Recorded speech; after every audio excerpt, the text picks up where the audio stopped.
आज का जो हमारा पहला प्रश्न है वह है मानव शरीर में कौन सी अंतःस्रावी ग्रंथि अस्थाई है। ठीक है, यहाँ पे क्या बोल रहे हैं, अंतःस्रावी ग्रंथि जो कि अस्थाई है। तो इसका जो सही ऑप्शन दिया हुआ है, ए पीनियल ग्रंथि, बी तंत्रिका स्रावी पिंड, सी पीतक पिंड, डी अंडाम पिंडम पिंड। तो इसका जो सही आंसर हो जाएगा वो हो जाएगा हमारा ऑप्शन सी पीतक पिंड। पीतक पिंड जो है वो अंतःस्रावी ग्रंथि है और साथ ही क्या होती है, अस्थाई होती है। अस्थाई मतलब क्या है कि वह कुछ समय के लिए सिक्रीट होती है या कुछ समय के लिए इस ग्रंथि से स्राव जो है वो होता है, जो कि अस्थाई रूप में होता है।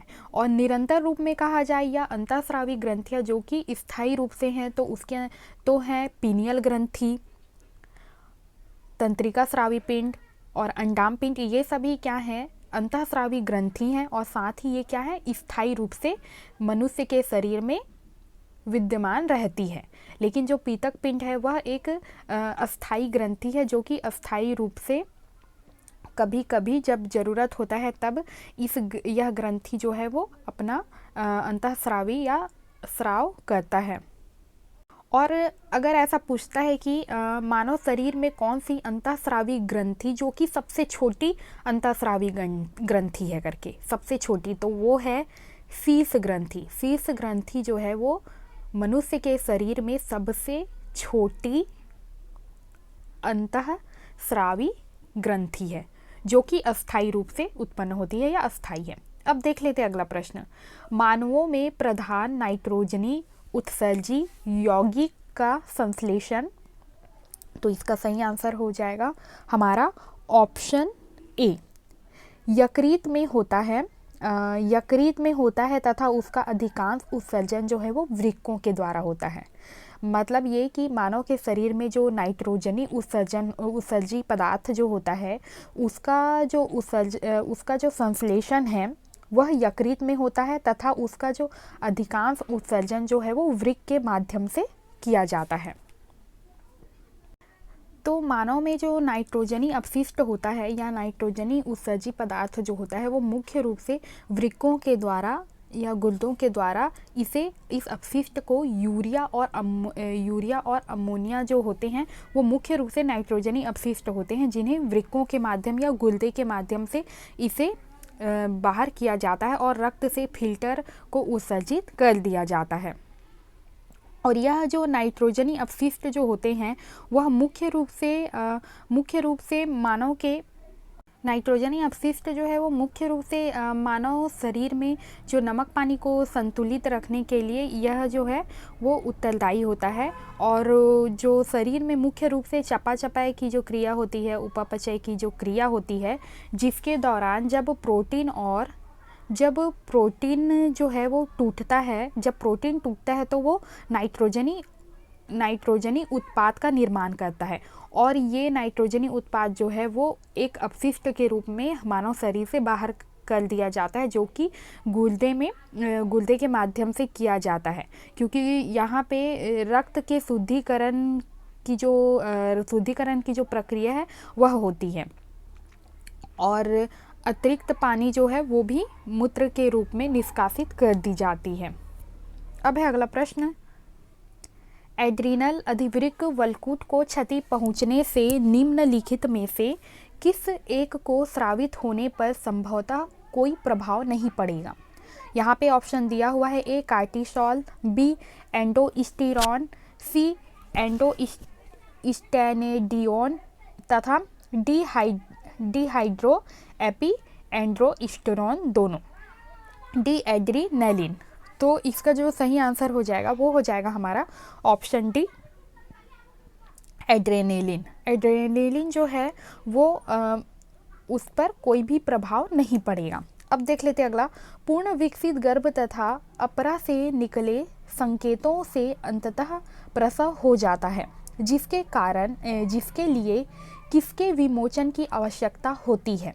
ए अपरा से निकले एस्ट्रोजन की, बी माता की पिट्यूटरी से ऑक्सीटोसिन की, सी गर्भ में पिट्यूटरी से ऑक्सीटोसिन की, डी अपरा से निकले रिलैक्सिन की। तो इसका जो सही आंसर है वो है हमारा ऑप्शन बी, माता के जो पिट्यूटरी ग्लैंड होते हैं वहाँ से जो ऑक्सीटोसिन की जो प्रक्रिया होती है या विमोचन की जो प्रक्रिया होती है वहीं से ही अंतः प्रसव की जो प्रक्रिया है वह होती है। अब देख लेते हैं अगला, रक्त में ग्लूकोज के स्तर में समस्थापन में कौन सा अंग क्रमशः मॉड्यूलेटर और इफेक्टर का कार्य करता है? ए यकृत और लैंगरहैंस की दीपिकाएं, बी हाइपोथैलेमस और यकृत, सी हाइपोथैलेमस और लैंगरहैंस की दीपिकाएं, डी लैंगरहैंस की दीपिकाएं और हाइपोथैलेमस। तो इसका जो सही आंसर हो जाएगा वो हो जाएगा हमारा ऑप्शन सी, हाइपोथैलेमस और लैंगरहैंस की दीपिकाएं। अब है अगला, फिलिकल स्टिम्युलेटिंग हार्मोन्स FSN किसके द्वारा उत्पन्न होता है? ए एड्रिनल कॉर्टेक्स से, बी पिट्यूटरी के अग्रपिंड से, सी पिट्यूटरी के मध्यपिंड से, डी पिट्यूटरी के पश्चपिंड से। तो इसका सही आंसर है हमारा ऑप्शन बी, पिट्यूटरी के अग्रपिंड से। पिट्यूटरी के अग्रपिंड से फॉलिकल स्टिम्युलेटिंग जो हार्मोन्स है FSN यह जो है वो स्रावित होती है या उत्पन्न होती है।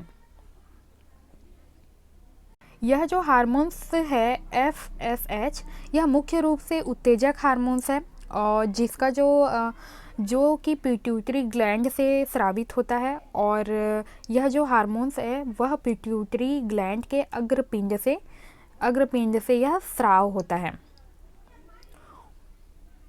जो कि मुख्य रूप से यौन विकास और प्रजनन में मुख्य भूमिका निभाता है। और इसका जो कार्य जो होता है वह यह अंडाशय और अंडकोश के कार्य को प्रभावित करता है, यह जो हार्मोन्स होता है वह।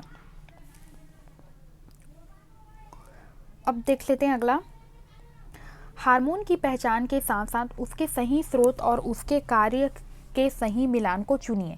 तो यहाँ पे ऑप्शन दिया हुआ है, इसका सही आंसर हो जाएगा हमारा ऑप्शन बी, मेलाटोनिन और पीनियल काय शरीर के दैनिक लय का नियमन। यह जो है वो सही है, यह जो स्रोत है और ये उसके जो कार्य हैं वो सही है। अब देख लेते हैं अगला, फाइट या फ्लाइट अभिक्रिया के कारण किसका संक्रियण होता है? तो यहाँ पे ऑप्शन दिया हुआ है, इसका सही आंसर है हमारा ऑप्शन सी, अधिवृक्क का, जिसके कारण एपिनेफ्रीन और नार एपिनेफ्रीन का स्रावन बढ़ जाता है। अब देख लेते हैं अगला, एक व्यक्ति अधिक पानी पीने के बाद अधिक मूत्र का विसर्जन करता है परंतु इसके रक्त में ग्लूकोज की मात्रा सामान्य रहती है, यह स्थिति उत्पन्न होती है। तो यहाँ पे हमें ऑप्शन दिया हुआ है, इसका जो सही आंसर हो जाएगा वो हो जाएगा हमारा ऑप्शन ए। यह स्थिति कब पैदा होती है? तो अग्नाशय से इंसुलिन के कम स्रावन के कारण, अग्नाशय से इंसुलिन की कम स्रावन के कारण यह जो प्रक्रिया है या यह जो स्थिति है वह उत्पन्न होती है। अब है अगला, ग्लूकेगॉन तथा इंसुलिन ए परस्पर विरोधी स्राव हैं, बी एक ही कोशिका से दोनों स्रावित होते हैं तथा समान कार्य करते हैं, स अलग अलग कोशिकाओं से स्रावित तथा विरोधी कार्य करते हैं, डी उपयुक्त में से कोई नहीं। तो इसका सही आंसर हो जाएगा हमारा ऑप्शन सी, ये अलग अलग कोशिकाओं से स्रावित होते हैं तथा विरोधी कार्य करते हैं, ग्लूकेगॉन और इंसुलिन। अब है अगला, निम्न में से कौन सा हार्मोन्स का संश्लेषण कहीं और होता है लेकिन भंडारण एवं स्रावन का कार्य मास्टर ग्रंथि द्वारा किया जाता है? तो यहाँ पे हमें ऑप्शन दिया हुआ है, इसका सही आंसर है हमारा option B, anti diuretic hormones. यह हार्मोन्स जो है वो मुख्य रूप से कहीं और संश्लेषण कहीं और होता है लेकिन उसका भंडारण एवं स्रावन का जो कार्य है वो मास्टर ग्रंथि द्वारा होता है। अब है अगला, निम्नलिखित में से कौन सा हार्मोन शर्करा के उपापचय के लिए जिम्मेदार नहीं है? तो इसका सही आंसर है हमारा ऑप्शन सी, एल्डोस्टेरॉन। अब है अगला, वयस्कों में कौन सा रोग थायरॉक्सिन की अल्पता के कारण होता है? तो इसका सही आंसर है हमारा ऑप्शन सी, मिक्सोडीमा। अब है अगला, कौन अंतःस्रावी विज्ञान का पिता कहलाता है? ए व्हिटेकर, बी एंथोविन, सी पाश्चर, डी थॉमस एडिसन। इसका सही आंसर है हमारा option D, Thomas Edison. Thomas Edison जो है वो अंतःस्रावी विज्ञान का पिता कहलाते हैं। अब है अगला, पुनर्निवेशन नियंत्रण प्रक्रिया संबंधित है? तो इसका सही आंसर है हमारा ऑप्शन सी, हार्मोन स्रावन से। अब है अगला प्रश्न, निम्न में से कौन सा युग्म एक दूसरे के विरुद्ध प्रभावी नहीं होते हैं? तो इसका सही आंसर है हमारा ऑप्शन ए रिलैक्सिन और इनहिबिन। अब है अगला, ट्रिप्टोफैन नामक अमाइनो अम्ल किस हार्मोन्स के संश्लेषण हेतु प्रिकर्शन की भूमिका निभाता है? तो इसका सही आंसर है हमारा ऑप्शन बी मेलाटोनिन एवं सीरोटिन। अब अगला प्रश्न, एक गर्भवती महिला ने एक बच्चे को जन्म दिया जो कि बौनापन, बुद्धि क्षीणता एवं निम्न IQ तथा असामान्य त्वचा युक्त लक्षणों वाला है। इस लक्षण किसके कारण है? यह लक्षण किसके कारण है? तो यहाँ पे ऑप्शन दिया हुआ है, इसका सही आंसर है हमारा ऑप्शन डी आहार में आयोडीन की कमी के कारण। अब है अगला, वह रासायनिक सिग्नल जिसमें अंतःस्रावी योगदान तथा तंत्रिकी योगदान का समन्वय है। तो इसका सही आंसर है हमारा ऑप्शन डी एपिनेफ्रिन। अब है अगला, अंतःस्रावी ग्रंथियों में यहाँ पे ऑप्शन दिया हुआ है, इसका सही आंसर है हमारा ऑप्शन ए नलिकाएं नहीं होती। अंतःस्रावी जो ग्रंथियाँ होती हैं उनमें नलिकाएं नहीं होती। अब है अगला, निम्न में से कौन ग्रंथि नहीं है? तो यहाँ पे ऑप्शन दिया हुआ है, इसका सही आंसर है हमारा ऑप्शन डी वृक्क। वृक्क जो है वो एक अंग है, ना कि ग्रंथि। तो अग्नाशय जो है वो एक ग्रंथि है, पीयूष जो है वो एक ग्रंथि है, एड्रीनल जो है वो एक ग्रंथि है। वृक्क जो है वो मुख्य रूप से जो अपशिष्ट पदार्थ होते हैं हमारे शरीर में उसे निकालने का कार्य करता है शरीर से। अब है अगला, हार्मोन्स होते हैं, तो यहाँ पे ऑप्शन दिया हुआ है, तो इसका सही आंसर हो जाएगा हमारा ऑप्शन डी उपयुक्त सभी, क्योंकि जो हार्मोन्स होते हैं वो अमाइनो अम्ल से ही मिलकर बनते हैं और ये पेप्टाइड से होते हैं और ये स्टेरॉइड्स भी होते हैं। तो इसका सही आंसर हो जाएगा हमारा उपरोक्त सभी। अब है अगला, मादा प्रजनन तंत्र में हार्मोनल नियंत्रण नामांकन के सही संयुग्मन को चुनिए। तो यहाँ पे ऑप्शन दिया हुआ है, इसका सही आंसर हो जाएगा हमारा ऑप्शन बी। अब है अगला, हृदय में बढ़ा हुआ वेनस रक्त की वापसी के जवाब में किस अंग से किस हार्मोन का स्राव आरंभ हो जाता है? तो यहाँ पे ऑप्शन दिया हुआ है, इसका सही आंसर हो जाएगा हमारा ऑप्शन बी हृदय से ANS हार्मोन्स का स्रावन बढ़ जाएगा। अब है अगला, एक हार्मोन्स उनके स्रोत तथा कार्य को निम्नलिखित में से किस एक में सही मिलाया गया है? तो सही जो दिया गया है उसे मिलान करके बताना है। तो इसका सही आंसर हो जाएगा हमारा ऑप्शन ए वैसोप्रोसिन जो है वो पश्च पिट्यूटरी ग्लैंड से निकलता है और इसका कार्य क्या होता है? मूत्र द्वारा जल की हानि को बढ़ाता है। ठीक है। अब है हमारा अगला प्रश्न, ओजोन पाई जाती है ए समताप मंडल में, बी मध्य मंडल में, सी समताप मंडल में, डी क्षोभ मंडल में। इसका सही आंसर है हमारा ऑप्शन सी समताप मंडल में। ओजोन जो होता है, ओजोन परत जो होती है वो मुख्य रूप से समताप मंडल में पाई जाती है, जो कि पृथ्वी सतह से लगभग 12 से 50 किलोमीटर ऊपर स्थित होती है। समताप मंडल जो कि पृथ्वी की ओजोन परत के घर के रूप में जानी जाती है। ये समताप मंडल जो है उसे ओजोन परत का घर भी कहा जाता है। ओजोन परत का घर भी कहा जाता है। अब है अगला प्रश्न, ओजोन परत क्षरण का कारण होता है। तो यहाँ पे ऑप्शन दिया हुआ, इसका सही आंसर है हमारा ऑप्शन सी त्वचा कैंसर। अब है अगला, निम्न में से कौन वायु प्रदूषण का कारण नहीं है?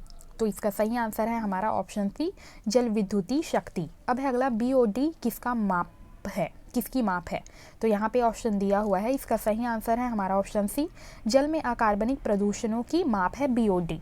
अब है अगला, मृदा के खारापन की जाँच के लिए कौन सा उपकरण प्रयोग किया जाता है? तो इसका सही आंसर है हमारा ऑप्शन बी चालकता मीटर। अब है अगला, मल द्वारा प्रदूषित पानी से मछलियां मर जाती हैं क्योंकि? तो इसका सही आंसर हो जाएगा हमारा ऑप्शन बी पानी में घुलित ऑक्सीजन की कमी के कारण। मछलियां जो होती हैं वो मुख्य रूप से श्वसन जो है वो अपने गलफड़े से करती हैं। गलफड़े से वे श्वसन की प्रक्रिया करती हैं और वे जल में घुलित ऑक्सीजन को ही श्वास के माध्यम से या गलफड़े के माध्यम से अपने शरीर में ऑक्सीजन की पूर्ति को करती है। और जब ऑक्सीजन की कमी हो जाती है तब वह प्रदूषित पानी में मछलियां मर जाती हैं। अब है अगला, निम्न में से कौन जैव निम्नीकरण है? तो यहाँ पे ऑप्शन दिया हुआ है, इसका सही आंसर है हमारा ऑप्शन ए मल। अब है अगला, निम्न में से कौन द्वितीय प्रदूषक है? तो इसका सही आंसर है हमारा ऑप्शन ए पैन। अब है अगला, निम्न में से कौन मल पानी उपचार में सहायता करता है? कौन मैले पानी उपचार में सहायता करता है? तो इसका सही आंसर है हमारा ऑप्शन सी, मृदा। अब है अगला प्रश्न, इनमें से एटमॉस्फियर की सबसे ऊपरी सतह क्या है? यहाँ पे ऑप्शन दिया हुआ है, इसका जो सही आंसर है वो है हमारा ऑप्शन सी, जिसे बहिमंडल भी कहा जाता है। एक्सोफियर, जिसे बहिमंडल भी कहा जाता है, इसे बहिमंडल भी कहा जाता है, बहिमंडल। अब है अगला, निम्न में से कौन सबसे ठंडा भाग है? तो इसका सही आंसर है हमारा ऑप्शन बी, मीसोफिल। अब है अगला, इनमें से कौन प्रदूषक नहीं है? तो इसका जो सही आंसर हो जाएगा वो हो जाएगा हमारा ऑप्शन डी, CO2। अब है अगला, रक्त में हीमोग्लोबिन के साथ कौन सी गैस क्रिया करती है? तो इसका सही आंसर है हमारा ऑप्शन बी, O2। अब है अगला, इनमें से कौन सा फोटोकेमिकल स्मॉग नहीं बनाता? तो इसका सही आंसर है हमारा ऑप्शन डी, SO2। अब है अगला, सल्फ्यूरिक अम्ल फाग के कणों का कारण निम्न रेंज के बीच में होता है। तो इसका सही आंसर है हमारा ऑप्शन सी, 500 से 1000 नैनोमीटर। अब है अगला, एरोमेटिक यौगिक कणों के समान प्रदर्शित होते हैं। तो यहाँ पे हमें ऑप्शन दिया हुआ है, इसका सही आंसर है हमारा ऑप्शन डी, पॉलीसाइक्लिक हाइड्रोकार्बन जो होते हैं वो मुख्य रूप से इनकी जो संरचना होती है वो एरोमेटिक यौगिक की तरह होती है। अब है अगला, क्लोरोफ्लोरोकार्बन एक रासायनिक मुक्त करता है जो ओजोन स्तर के लिए हानिकारक होता है। तो इसका सही आंसर है हमारा ऑप्शन सी, क्लोरीन। अब है अगला, निम्न में से कौन होल पर खतरनाक प्रभाव डालता है? तो इसका सही आंसर है हमारा ऑप्शन ए, UV किरणों को पृथ्वी पर आने देता है। अब है अगला, दांत का चित्तीदार या धब्बेदार होना पीने के पानी में निम्न तत्वों की उपस्थिति के कारण होता है। तो इसका सही आंसर है हमारा ऑप्शन बी, फ्लोरीन। अब है अगला, अस्थि के जलने मुख्य स्रोत है, इसका सही आंसर है हमारा ऑप्शन ए, SO2। अब है अगला, वातावरणीय प्रदूषण प्रभावित करता है? तो इसका सही आंसर है हमारा ऑप्शन सी, उपरोक्त दोनों, मतलब जैविक घटक और अजैविक घटक दोनों। अब है अगला, खाद्य श्रृंखला में DDT की सांद्रता में प्रवेश करने पर क्या होता है? तो इसका सही आंसर है हमारा ऑप्शन सी, धीरे धीरे बढ़ता है। अब है अगला, कौन सा प्रदूषक प्रकाश रासायनिक ऑक्सीकरण बनाता है? तो इसका सही आंसर है हमारा ऑप्शन सी। अब है अगला, वाहनों से निकलने वाला कौन सा प्रदूषक केंद्रीय तंत्रिका तंत्र तथा दिमागी बीमारियों का कारण होता है? तो इसका सही आंसर है हमारा ऑप्शन बी, लेड या PB। अब है अगला, फैक्स मशीन द्वारा एक स्थान से दूसरे स्थान तक भेजे जा सकते हैं। तो यहाँ पे ऑप्शन दिया हुआ है, इसका सही आंसर है हमारा ऑप्शन डी, अभिलेख की प्राप्ति। अब है अगला, शल्य चिकित्सा में लेजर पुंज का उपयोग होता है क्योंकि उसमें होती है। तो इसका सही आंसर है हमारा ऑप्शन बी, उच्च कोटि की कला संबंधता। अब है अगला, श्रव्य तरंगों को वाहक तरंगों से अध्यारोपित करने की प्रक्रिया को कहते हैं। तो इसका सही आंसर है हमारा ऑप्शन सी, मॉड्यूलर। अब है अगला, लेजर किरणों का उपयोग दूरी मापने में किया जाता है क्योंकि? तो इसका सही आंसर है हमारा ऑप्शन सी, ये कला संबद्ध होते हैं। अब है अगला, श्रव्य आवृत्ति का परास है? तो यहाँ पे ऑप्शन दिया हुआ है, इसका सही आंसर है हमारा ऑप्शन सी, 20 हर्ट्ज से 20 किलो हर्ट्ज तक। अब है अगला प्रश्न, निम्नलिखित में से ट्रांसड्यूसर कौन सा नहीं है? तो यहाँ पे ऑप्शन दिया हुआ है, इसका सही आंसर है हमारा ऑप्शन बी, ट्रांसफार्मर जो है वो एक ट्रांसड्यूसर नहीं है। अब है अगला, मॉड्यूलन का उद्देश्य है? तो इसका सही आंसर है हमारा ऑप्शन सी, उच्च आवृत्ति तरंगों की सहायता से श्रव्य आवृत्ति को संचारित करना। अब है अगला, आयाम मॉड्यूलन में?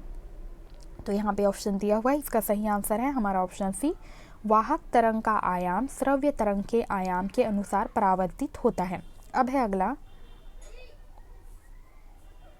आयाम मॉड्यूलन में मॉड्यूलन अच्छा माना जाता है जबकि मॉड्यूलन की गहराई? तो इसका सही आंसर है हमारा ऑप्शन बी, 100% हो। अब है अगला, 50% आयाम मॉड्यूलन में यदि वाहक तरंग का अधिकतम आयाम 12 MV हो तो न्यूनतम आयाम होगा। तो इसका सही आंसर है हमारा ऑप्शन डी। अब है अगला, माध्यम कार्य करता है? तो माध्यम का जो मुख्य कार्य होता है वो होता है हमारा ऑप्शन डी, एनालॉग से डिजिटल तथा इसके विपरीत डिजिटल से एनालॉग में रूपांतरित करना जो है वो माध्यम का कार्य होता है। अब है अगला, निम्न संचार तंत्र की निम्न संचार तंत्र की बैंड चौड़ाई अधिक होती है। तो इसका सही आंसर है हमारा ऑप्शन बी, प्रकाशिक तंतु संचार। अब है अगला, प्रकाशीय संसूचक है, तो यहाँ पे ऑप्शन दिया हुआ है, इसका सही आंसर है हमारा ऑप्शन डी, फोटो डायोड। अब है अगला, आयन मंडल से परावर्तित होने वाली तरंग कहलाती है, तो इसका सही आंसर है हमारा ऑप्शन सी, आकाशीय तरंग। अब है अगला, दूर संचार के लिए कौन सी तरंग उपयुक्त है, तो इसका सही आंसर है हमारा ऑप्शन सी, सूक्ष्म तरंगे। अब है अगला प्रश्न, आयाम मांडुलित तरंग में सूचना किस में ले जाई जाती है, तो इसका सही आंसर है हमारा ऑप्शन डी, साइड बैंड्स में। अब है अगला, लेजर किरण पुंज उच्च कला संबद्ध होती है, अतः इसे निम्नलिखित प्रयुक्त किया जा सकता है, तो इसका सही आंसर है हमारा ऑप्शन ए, व्यतिकरण में। अब है अगला, लेजर किरण पुंज में होता है, तो इसका सही आंसर है हमारा ऑप्शन सी, उच्च कला संबंध फोटोन। अब है अगला, लेजर किरण एक वर्णी होता है, इसका अर्थ यह है कि इनमें है, तो इसका सही आंसर है हमारा ऑप्शन ए, एकलावृत्ति। अब है अगला, श्रव्य सिग्नल का प्रसारण नहीं किया जा सकता क्योंकि, तो इसका सही आंसर है हमारा ऑप्शन डी, प्रेषित एंटीना का आकार अति विशाल होगा। अब है अगला, आवृत्ति मॉड्यूलन में, तो इसका सही आंसर है हमारा ऑप्शन डी, मॉड्यूलित तरंग की आवृत्ति वाहक तरंग की आवृत्ति के अनुसार बदलती है। अब है अगला, एकल आवृत्ति का वाहक तरंग के साथ अध्यारोपित की प्रक्रिया कहलाती है, तो यह कहलाती है हमारा ऑप्शन सी, मॉड्यूलन। अब है अगला, व्यावसायिक एफएम रेडियो प्रसारण प्रयुक्त आवृत्ति परास है, तो इसका सही आंसर है हमारा ऑप्शन ए, 88 से 108 मेगाहर्ट्ज तक। अब है अगला, हीनी लेजर में सर्वाधिक संतोषजनक परिणाम हेतु हीलियम तथा नियान का सबसे उपयुक्त अनुपात होता है, हीलियम और नियान का, तो इसका सही आंसर हो जाएगा हमारा ऑप्शन बी, 4:1, हीलियम 4 और नियान 1। अब है अगला, नीचे एक AM विमॉड्यूलर का चित्र दिया गया है, वहाँ का आवृत्ति F और AM सिग्नल के अच्छे विमॉड्यूलेशन के लिए RC का मान होना चाहिए, तो इसका सही आंसर है हमारा ऑप्शन डी,